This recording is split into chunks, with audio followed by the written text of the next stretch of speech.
Hi everyone. So I hope आप सब ठीक हो. So let's move to our next question. Very important question. It is given that 2 raised to the power 10.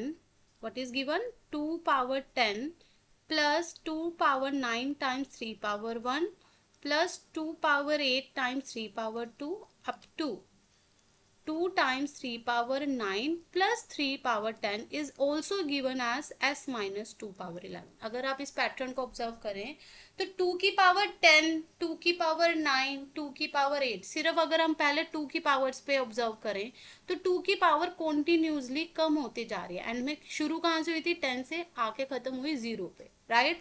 Similarly 3 की power अगर आप देखो first term में there is no factor of 3 means 3 की पावर 0 है, फिर 3 की पावर 1, 3 की पावर 2, बढ़ते बढ़ते 3 की पावर 10 होगी.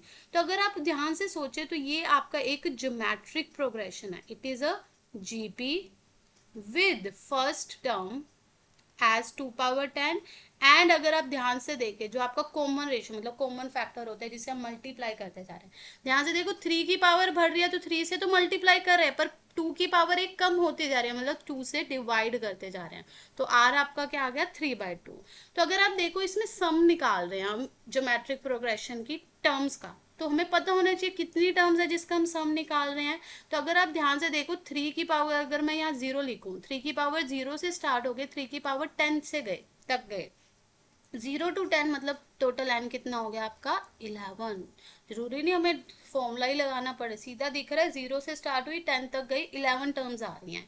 अब देखो क्वेश्चन में पूछा क्या गया है आपसे? एस की वैल्यू जो कि गिवन है सम, जो इस पैटर्न का सम गिवन है S minus 2 raise to the power 11.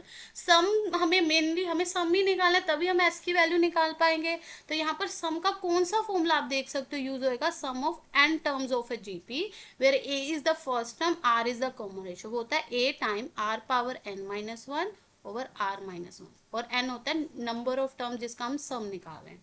तो यही रूल अगर मैं यहाँ अप्लाई करती हूँ यहाँ पर, तो जो मेरा सम क्या होना चाहिए? 2 की पावर 10, हमने ए और आर पहले निकाल दिया, 3/2 की पावर 11 माइनस 1 ओवर 3/2 माइनस 1. ठीक है, ये वैसे तो इक्वल किसके है? s माइनस 2 पावर 11, पर हम क्या करते हैं अभी हम s11 अलग से निकाल लेते हैं, बाद में इक्वेट कर देंगे, है ना, थोड़ा इजी हो जाएगा सोल्व करना. तो यहाँ पर 2 की पावर 10 है, इसको अगर हम पावर 11 दे सकते हैं ना अलग अलग फैक्टर्स को, हमने अलग अलग कर दिया. और डिनोमिनेटर में अगर आप देखो 3/2 माइनस 1 क्या हो गया? 1/2. और इसी तरह जो ये s11 क्या आ जाएगा? s11 मतलब सम ऑफ फर्स्ट 11 टर्म्स.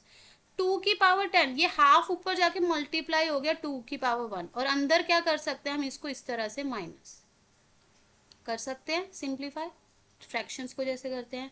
और ये देखो अगर आप ध्यान से सोचो, ये आपका 2 की पावर 11 बेस सेम पावर है, अंदर क्या बच रहा है? 3 power 11 minus 2 power 11 over 2 power 11.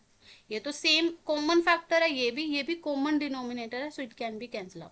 तो हमारा जो सम ऑफ 11 टर्म्स है जो लेफ्ट हैंड साइड है उसको हमने कैसे सिंप्लीफाई कर दिया?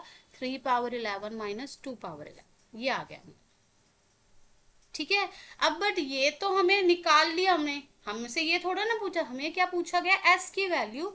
जो हमें सम गिवन क्या है क्वेश्चन में? हमें ऑलरेडी सम गिवन है S minus 2 power 11 must be equal to 3 power 11 minus 2 power 11. ये देखो ये तो कॉमन फैक्टर है, ये तो कैंसिल हो गया, तो हमारा यहाँ से यस कितना आ गया? 3 पावर 11, जो कि आपका क्या है? Option B.